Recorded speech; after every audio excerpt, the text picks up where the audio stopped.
Good Mr. evening. Chairman, since the beginning of this was apparently not broadcast on Facebook, would you like me to start back at the beginning? Yes, for the benefit of the public, we actually began the official meeting at 6:05 and have had the introduction of our presenters for tonight. We've put off the approval minutes until the end of this presentation and our discussions on the Prickett Farm. So if you would proceed, feel free to start at whatever point you like. Okay, well, I'll start anew for those who might be watching on Facebook. My name's Steve Harris. I represent ELU DeLuca, the developer of the commercial portion of the Prickett Preserve at Edgewood. I'll be making a brief introduction, after which Lynn Albert of Richard Groban Associates, who's our consultant regarding the above ground, i.e. Architectural, and below ground, i.e.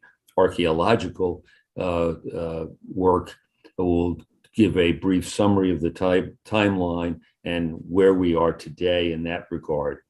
Then Paul Johnson will present a PowerPoint of how the commercial portion of the property will be developed and how the historic house on the property to some degree, but we're really focusing tonight on the adaptive reuse of the barn.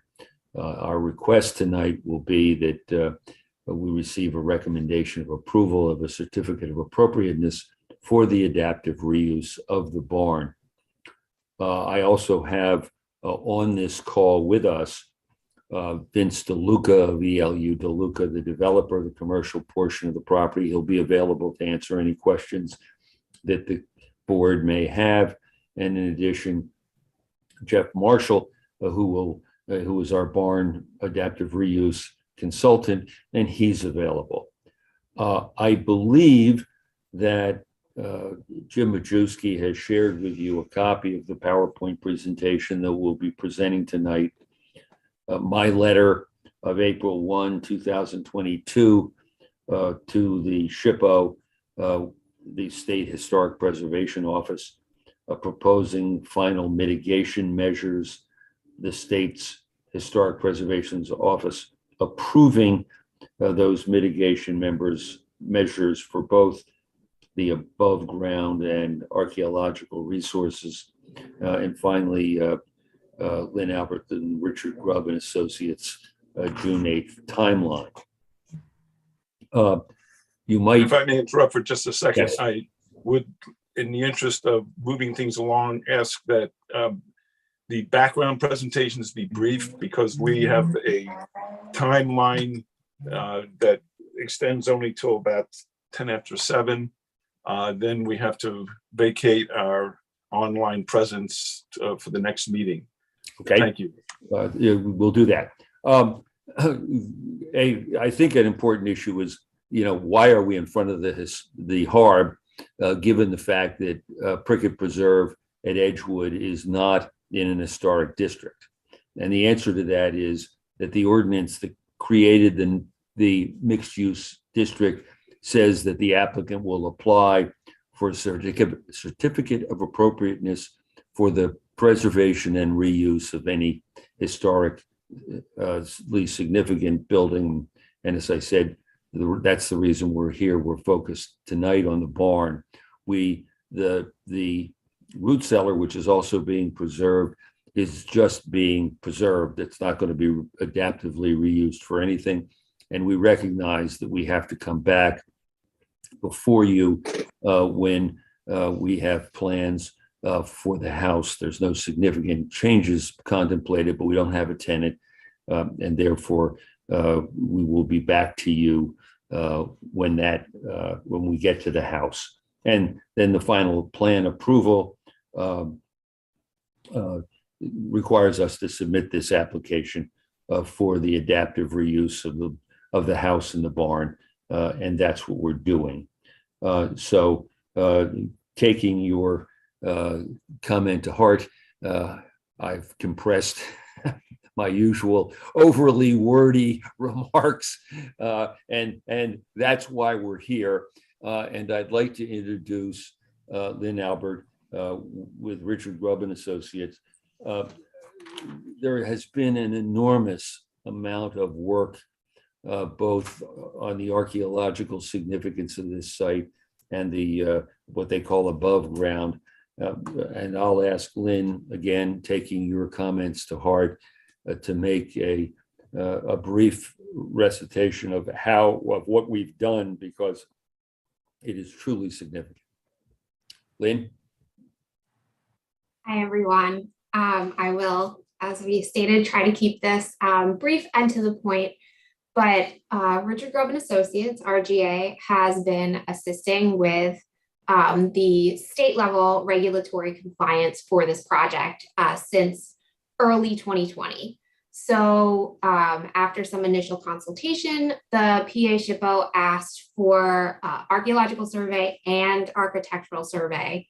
And as a result of those surveys, RGA wound up, identifying the Richard Janney House and Edgewood Farm as eligible for listing in the National Register of Historic Places. We found that just the house, the barn, and the root cellar contribute to the historic property. There are other buildings on the property. The SHPO did not believe that those were significant or contributing to the significance of the overall historic property. So we did not consider those buildings any further as a part of our studies. We also identified a Richard Janney House and Edgewood Farm archaeological site. And through several subsequent surveys, we narrowed down the site to a sort of small core concentration of what was actually ultimately found eligible for listing in the National Register. The site contributes to the overall eligible house and farm property under criterion D of the National Register. So as a result of all of that, we discussed with the SHPO what we could do to mitigate the adverse effects that the project would result in. Part of that was recognizing that these adverse effects were already minimized pretty well due to the fact that the house, root cellar, and barn were going to be preserved as a part of the project. We discussed the plans for the barn with the PA SHPO, and we ultimately, as I think you guys have documentation of, proposed four or five specific mitigation measures. And so those mitigation measures include public interpretation. We're going to put together several interpretive signs to be placed around the property. We think this will be pretty effective public outreach because of the number of people who will be using this site every day and the public nature of the property. So we're excited about that. We are also going to complete a context study on English Lake District barns. That is something that Jeff, who's on the call, specializes in and knows a lot about. So he is going to assist with that effort. For archaeology, we're going to do artifact curation, and we're going to prepare a scholarly paper that will be presented at a conference. The specific conference is to be determined. And in consultation with the SHPO, they asked us to also consider giving a donation to the Historic Barn and Farm Foundation. So we ultimately decided to include that measure in the mitigation as well. And in April of this year, the PA SHPO agreed, and we formalized and finalized that mitigation. And we'll be completing it over the next year or so. Could we ask any of the members if they have any specific questions of you in particular, so we don't have to go back and try and remember what we heard?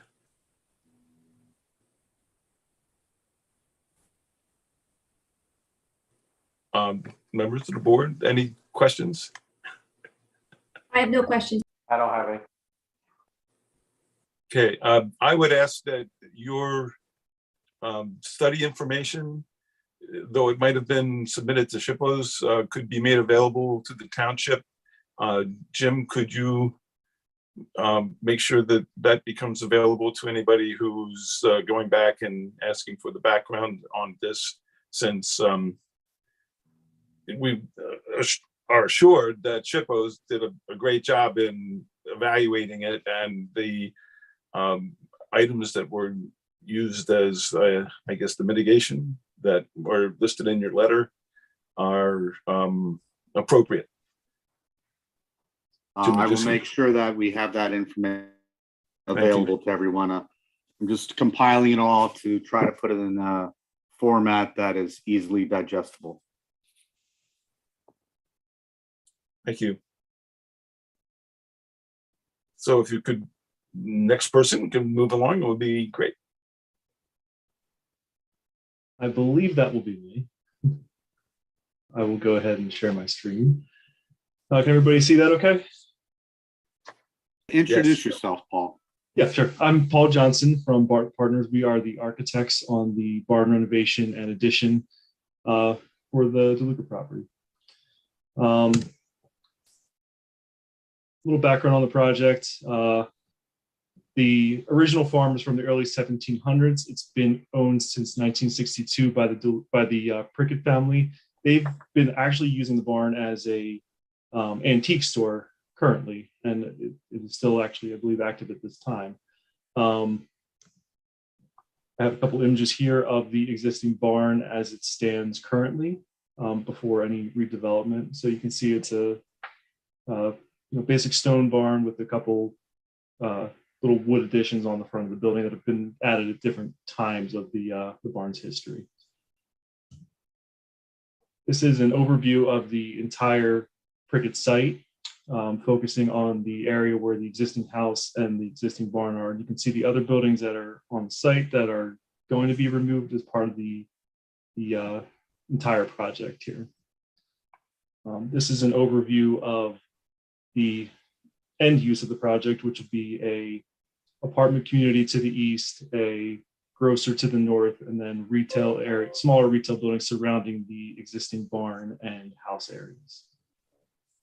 Just a higher quality image of the end product. The goal is to create an open public central space within that barn and house area to preserve it as it currently is. There's a significantly old tree adjacent to the barn that's going to remain. It's to kind of keep that initial feel of the area of the buildings. I just have a couple images looking through that. So this would be your house on the right and the barn on the left. This is that open plaza that we're maintaining within the two properties. This would be the alternate view of the house on the left and the barn to the right and some of the surrounding retail buildings. This is a close-up of that more detailed image and just showing the sense of park and open space that we're trying to create between the existing barn and the house. And this tree over here is that historic tree that is adjacent to the barn. A couple images looking from towards the house, towards the grocer with the barn in the background. A little bit further from the house.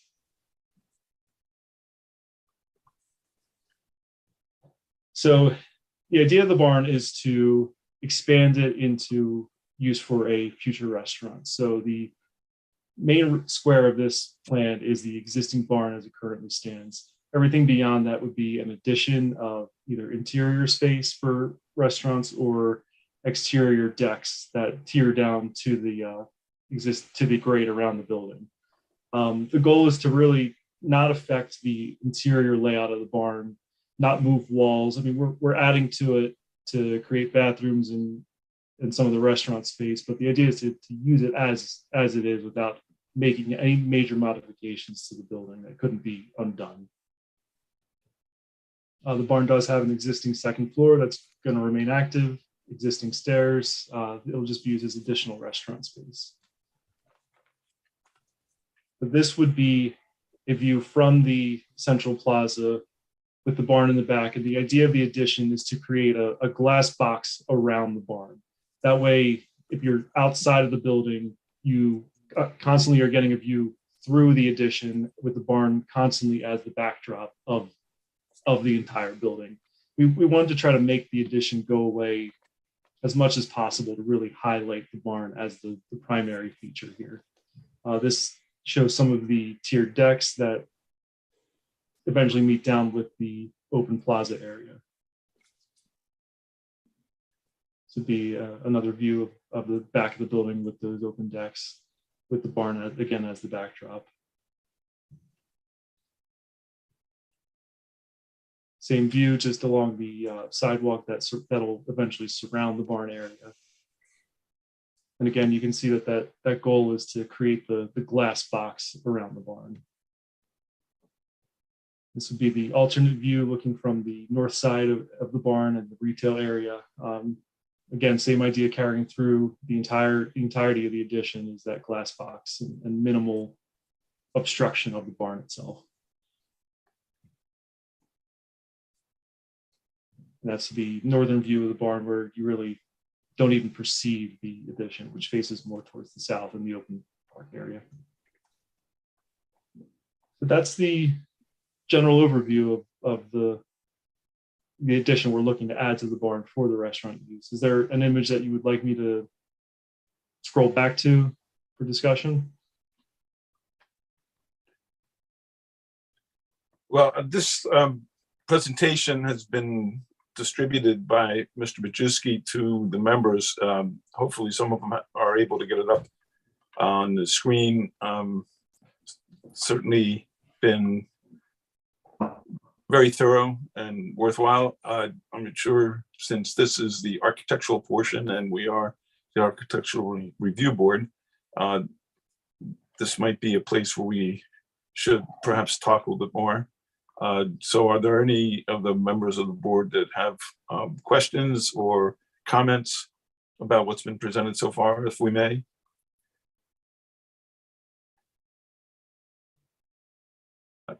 I'm a little concerned we're interrupting the flow of your presentation, but I think unless there is some reason to proceed on to another topic, I would ask that we take a minute now. Now, this really concludes our presentation. We were focused tonight on the adaptive reuse of the barn. We'll be, as I said, we'll be back when the plans for the house are a little more focused.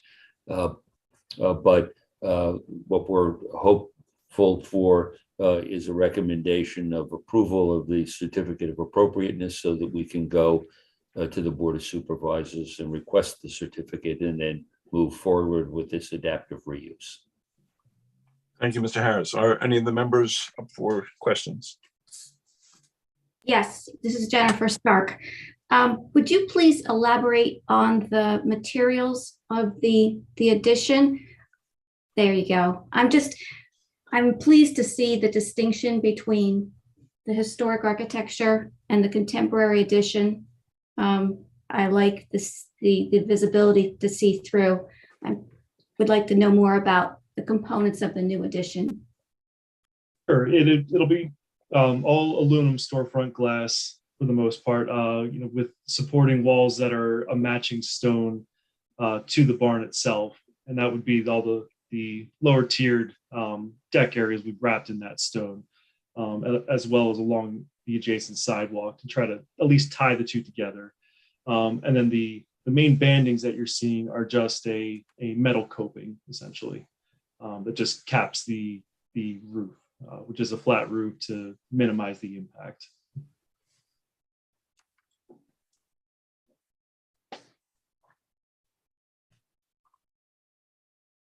Luba, Jeff, any other questions? I will have, yeah, Jeff, go ahead.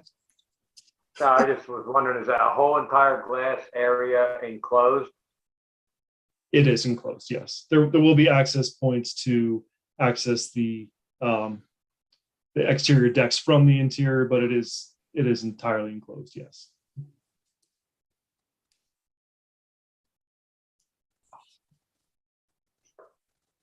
Luba, I guess you're up. Yes, this is Luba. Yeah, I agree that the glass wrapping, it really responds, that gives a solution to this addition to a barn. I really like the transparency. One question I would have, and maybe I'm not reading this, in the floor plan, if we look at the floor plan view, right, it appears that there is a ramp going to a main entrance Yes. with some steps. Where is that perspective of that side? I don't see that anywhere. We don't have a detailed perspective of that side because that entry itself is a bit of a work in progress with the actual ramp itself. But it does build off of that park area. Maybe a more detailed plan would help. I don't know that I have. Yeah, that's Back at the the one. beginning. Yeah. That's the Sorry. one item that would concern me because it would appear that that's the main access to the structure. So that would be interesting to see how you develop that, the main entrance with the ramp, and how you treat the materials, how to incorporate to that main door. So Also, this perspective here shows what is essentially the existing awning of the barn area of the original entry. So this is not exactly the perspective you're looking for, but this is the area that I think is a question. Paul, could you on maybe the- go back to the existing At the beginning. pictures of the stuff, and that would show what it Oh, looks like, okay. Yeah. and you could describe it. Oh, So that would be this image in the middle here. It's just an existing awning roof with standing seam that's over top of the existing door. We're maintaining that door. We're maintaining some form of this awning. And this is what the ramp will work into, which is more independent of the barn than affecting the exterior of it at least. so is that wood siding there in that elevation? Yes. And do you intend to keep that? It'll be a matching look, maybe not necessarily wood, maybe something a little more durable for longevity, but that's certainly, up for debate. Mm-hmm. We're not really looking into the interiors of the development, but looking also at the floor plan. I don't know how advanced you are in developing that. It appears that from that main entrance, you have that lobby, sort of a reception area, and fairly in the floor plan. Yes, so the main lobby reception area here. Yeah, right there. So it appears that you have quite a considerable amount of seating area and tables. So the main access where the people would enter all this restaurant would be through that little door with that little awning, and then through that This little little door opening into the here, decking? correct. Yep. So we chose that spot strategically because that exists in what was a later addition to the existing barn. That exists in that white wood wrap siding area. We didn't want to punch through an existing stonework of the barn. So this smaller rectangle here is the original stone, and then this sliver rectangle to the left of that is where they eventually added two additions at two different times. We felt that was the better place to locate it because one, it was in a wood framed wall instead of punching through stone, and two, it was a newer addition to the building.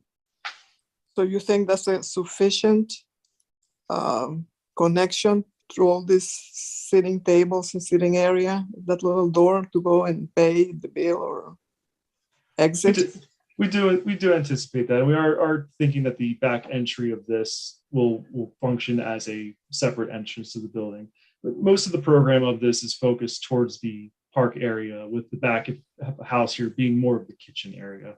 So any access points really more flowing through this diagonal than it is towards this back corner of the addition. Mm-hmm. And I assume later on you will show the exits through those that glass wall that you have there. We're very, very early development with the restaurant. Right. Yeah. Yeah, that ramp looks interesting there, that curve. That could be a nice little feature. Yeah, the idea is to play off of that central park area Right. and our focal points that we're trying to develop in that park area.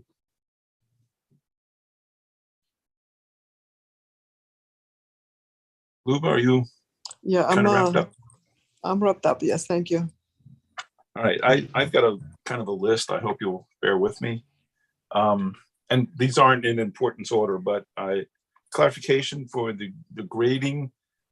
It appears that you have about 6 steps going up to a landing that would be on the grade or on level of the entrance for handicap accessibility, I suspect. Does that mean that some or all of the front that currently has a long ramp, part of the bank barn access, I guess, does that mean that a lot of that will be filled and brought up to a higher grade? There will be fill around this building, and that's part of where why we placed the addition where we did.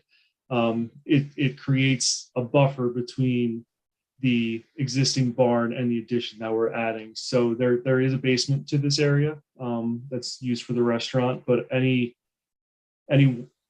soil that we're adding to the property, to the area around the barn, is kept away from the existing barn to structurally make sure that we're not affecting the existing barn. You can see this area to the north is a retaining wall to keep a well for existing windows that are on the lower level as well. So we don't intend to lose any of the existing openings in the barn. They're just going to be hidden within the addition. Okay, the openings then that are currently on the west side, they're going to be covered with the floor level, I guess, that they won't be visible or Correct. accessible. Correct. Are they part of the kitchen operation or something, or what? They will likely become openings to connect the existing basement of the barn area. Good. If you look at these images here, basically the future grade will come towards the top of the windows that exist here. The grade? Correct. Yeah. Okay. So there is a buildup around the building. Yeah. All right. Does that, in the, I guess, opinion of some of the historic members of your team, do anything to lessen the validity of this way of developing this property or this building in particular? Lynn, I may Anybody defer else want to chime? to you for that one. Yeah, so I mean, we did assess that the project is an adverse effect in terms of working with the SHPO. And of course, some of the alterations that we're making to the barn contribute to that, because they do, while they work very hard to be respectful of the building, of course, they are altering the building. So that's where a lot of our mitigation came in addition to the archaeological site and any potential impacts there that need to be mitigated. We're really looking at mitigation in terms of the impact to the barn and the impact to the overall farmland that's associated with the property. Okay, so what we are hoping to understand here is that really there's going to be a lot of impact on the overall stone structure that's there. The only wall that appears to be left unaffected pretty much entirely is the east wall, with the exception that it'll be an areaway for access to the lower level, I guess. Mm-hmm. Yes? Correct. Okay. Let's see.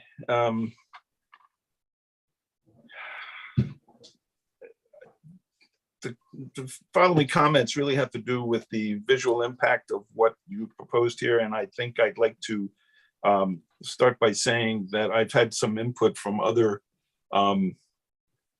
people, including Dan Grenier, who is our liaison with the supervisors. And they expressed basically in concert with my own opinion is that the glass and steel, while it does what the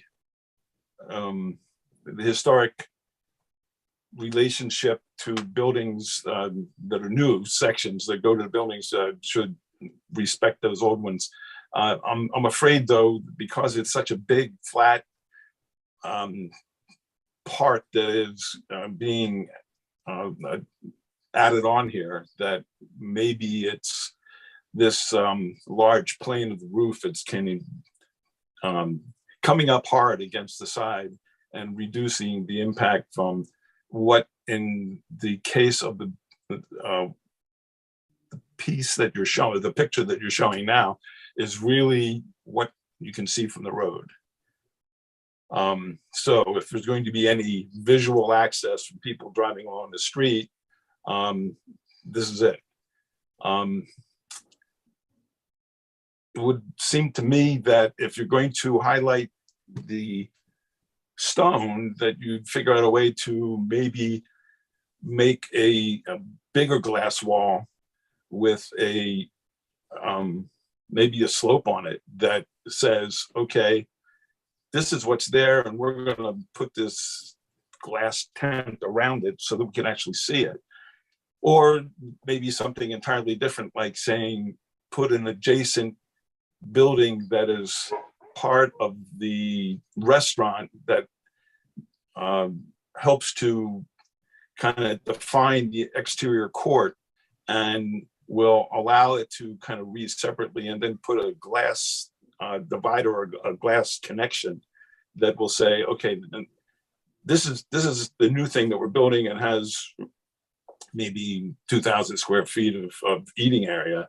And this is the barn that we are all going to sit in and then look at during our meal.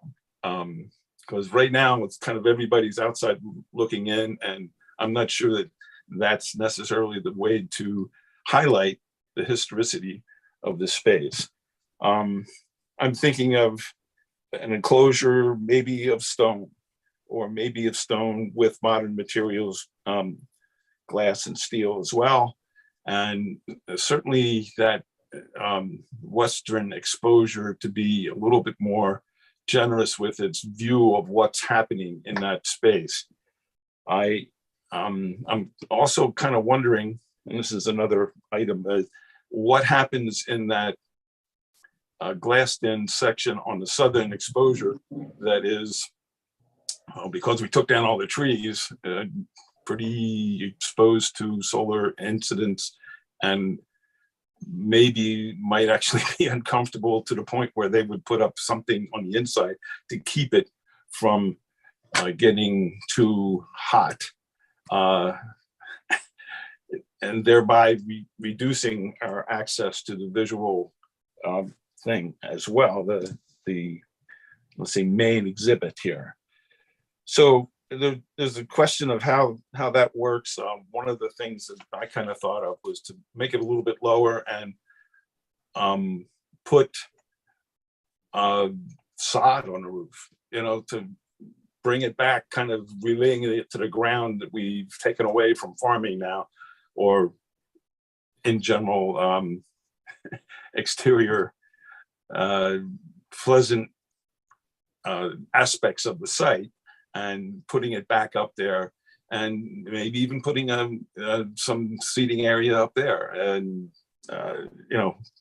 have that be a second level that is above the ground. And really on the ground you can still have your windows and doors that go into the lower space, and that lower space is actually quite nice.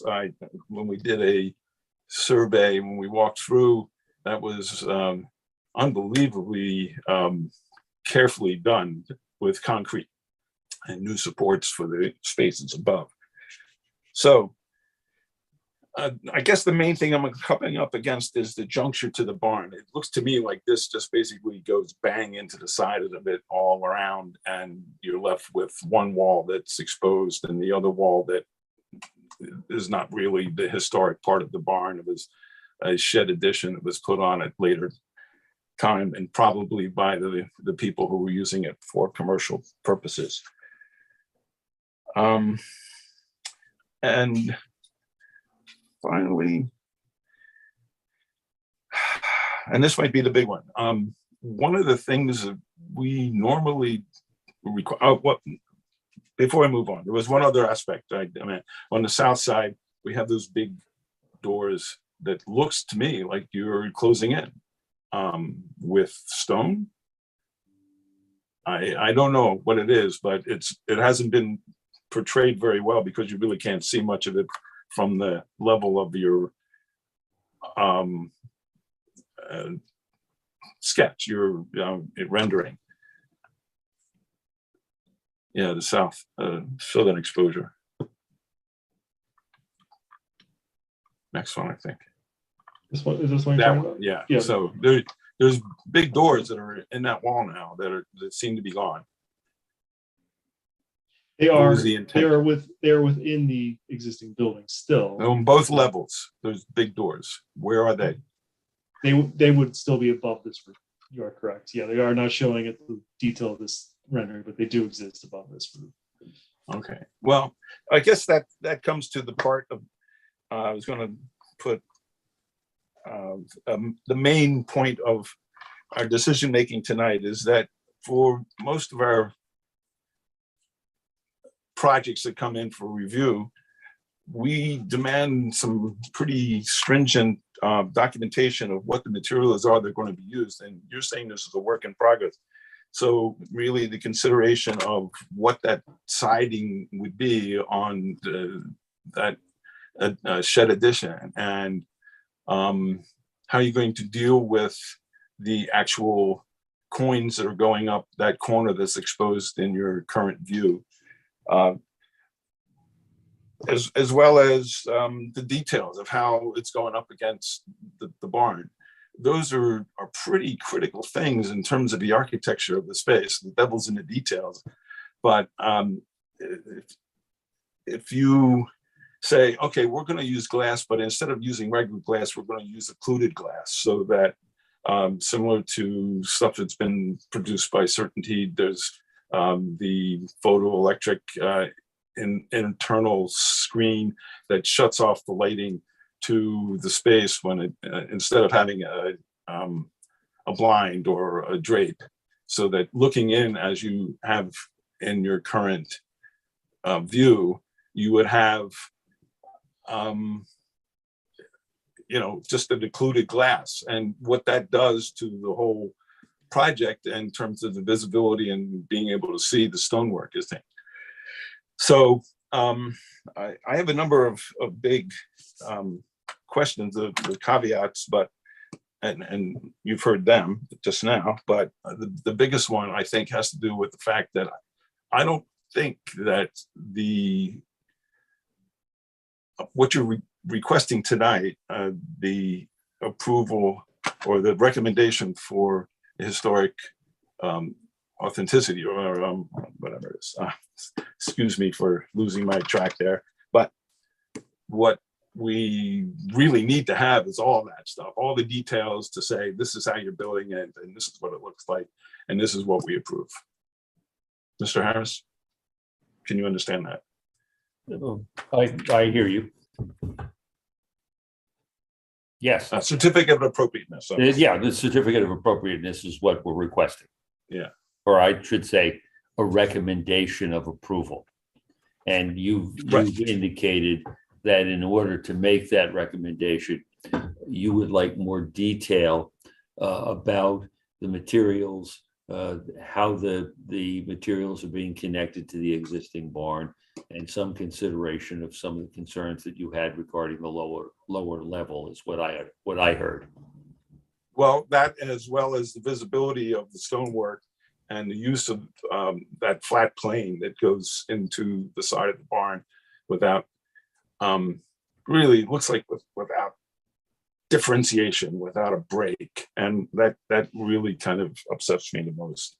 And it's what Mr. Grenier pointed out to me as well. So and from public or social media, I think that there's a bunch of comments that have been going around about that issue. So, Well, let me ask Sure. a question. You never are supposed to ask a question you don't know the answer to. But Paul Johnson, you've been listening. Do you have any questions of what the chairman has been asking?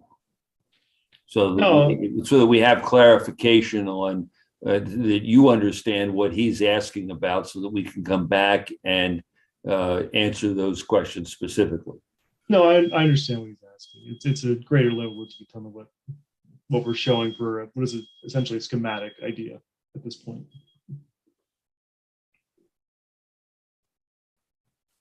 Luba, anything to chime in on my points? No, I appreciate, all your suggestions there. Well worth to think about him. Okay, Jen? I've got a question. Has the SPO seen this concept design? Yes, we presented it to them. Did they say anything about the fact that you're going to create an illusion that the building is actually not as tall as it originally was? They did not comment on that in particular, as far as I remember, but they also did not, they didn't offer much. They didn't seem that engaged with sort of giving detailed feedback on the design. They were more thinking about larger mitigation. Interesting. Okay, thank you. I did have a further question about if this is a restaurant, how do you handle trash? It's elsewhere away from this building. There are trash areas for the retail site that this will be. So they would be certified. wheeled out at various times and dumped in a remote location. Correct. Okay. Well, I guess, Mr. Majewski, would you chime in on the process, and am I correct? Well, the way the process works, they've made their presentation. I believe you've come up with a number of comments that they need to address, specifically with the materials and how things are connected, things that typically you look at for a certificate of appropriateness.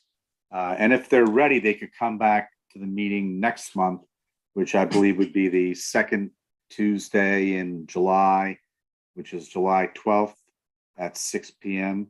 If they need more time, they can let us know. We can schedule it for August. We do have another application that they wanted to be on this meeting, but it didn't come in until late in the week. And I knew this would take up most of the time. So that's the modifications to the barn at David Miller's house, the Old Shade Tavern. So they'll be on the next meeting too. So I guess the applicant will just have to let us know how long do they think they'll need in time to refine their designs and the renderings for the Historical Architectural Review Board. Are all the meetings of the board, do they all terminate at 7:10, or was this because of some special township meeting that needs the Zoom time? Typically, we have two meetings back to back. The hard meeting comes first, and the Park and Recreation Board meeting is afterward. And one other thing I did think of, that if we need more time for this application and the other one, it may be that we move the meeting date to a date that all of our members are available and that you as an applicant would be available, so that we have as much time as needed to go through this more thoroughly once you've had a chance to delve into the details a little bit further. Okay. Thank you, Jim. I personally am going to be a little difficult to reach. I'll be out of the country the time the next meeting is scheduled for. So we'd have to take a look at how to proceed on the timing, whether you need me or not. I pretty much have shot all my ammunition. But I'd like to sincerely request that you take another look in terms of the layout of how this goes as to what actually happens on that, let's say, that solar impact on that southern wall is really quite striking. And in terms of restaurant layout, I've always personally tried to shy away from that. And if you could conceive of maybe something that would be more on the west side, that might actually give some afternoon shading to an outdoor space that would also incorporate some indoor space as well, and kind of come up on the plan something like an outbuilding that was related to this barn. It just occurred to me that taking down a bunch of them and to say, well, we'll kind of put a different one back in here might not be out of the ordinary in terms of the visual impact of the space. So with those two things, and anything else that the members would like to add, and if we have some people from the public who are phoning in, Erica? There's you no probably public use up comment. all your time. Huh? Nobody found it online? And Steve, may I add one more thing? Park and Rec typically does not meet in July. So I for the see. July meeting, we'd have as much time as we need. Oh, I'll okay. confirm that. Thanks, Jim.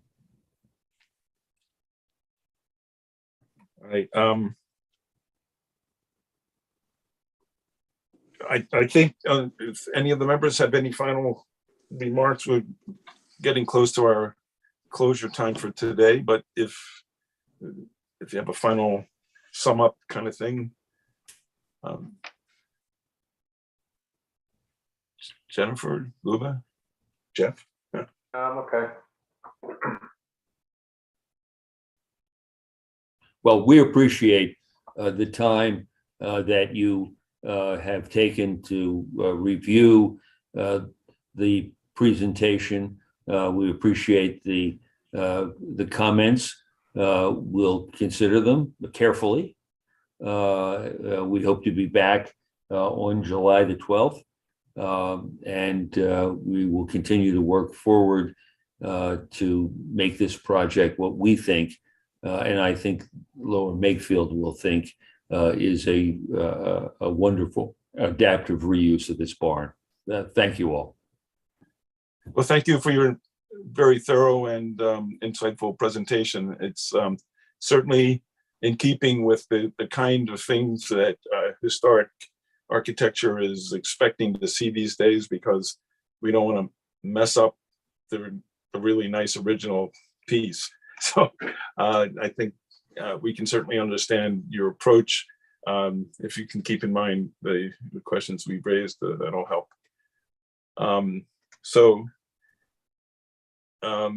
If you're done, I can ask that the members stay around for our other little bit of business of approving minutes, and we should be out of here in reasonable time for the next meeting. Oh, thank you very much. Thank you all.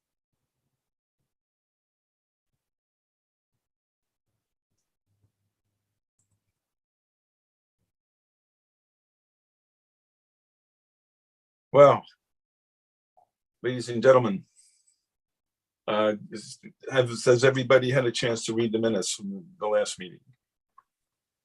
Yes.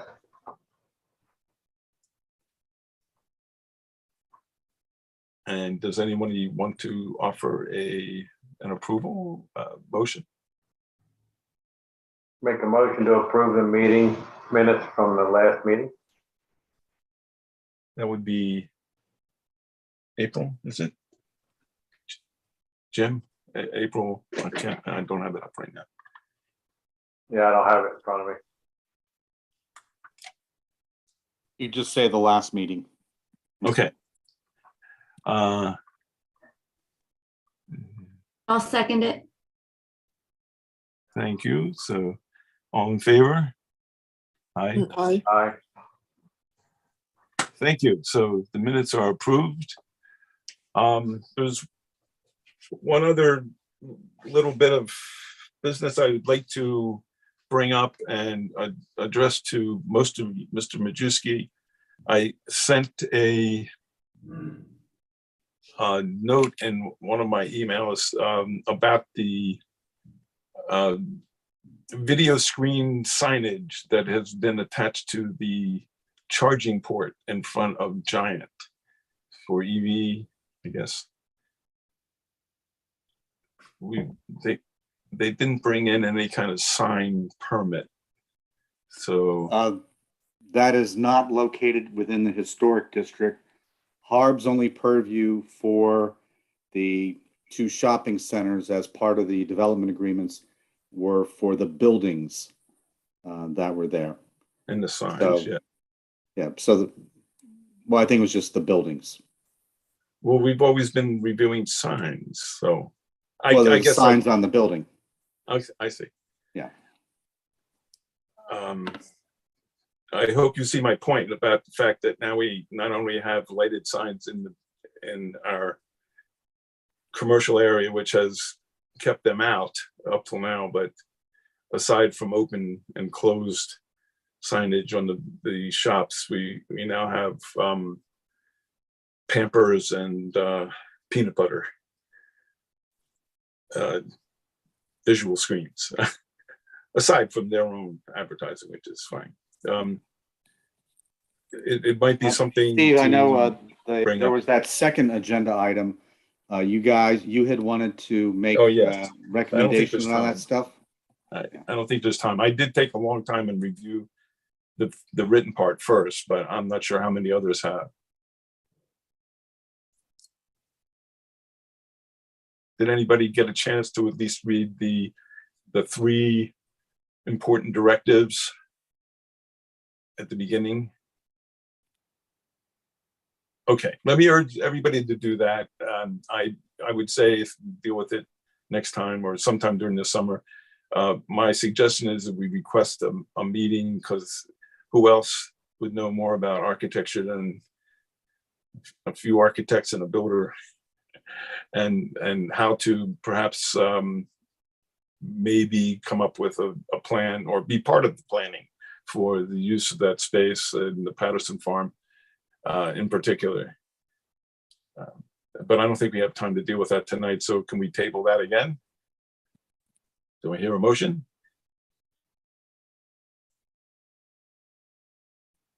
I'll move that we table it. You got a second? Second.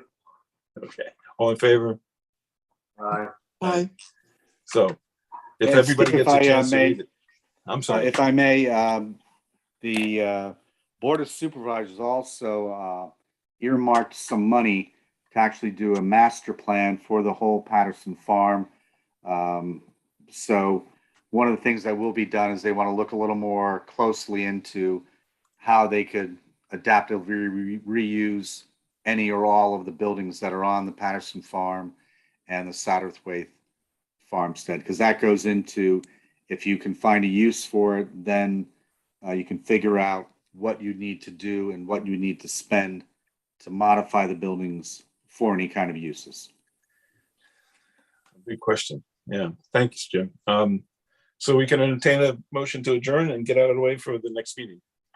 I second that. All in favor? Aye. Aye. Thank you for your participation, and I'm sorry to drone on.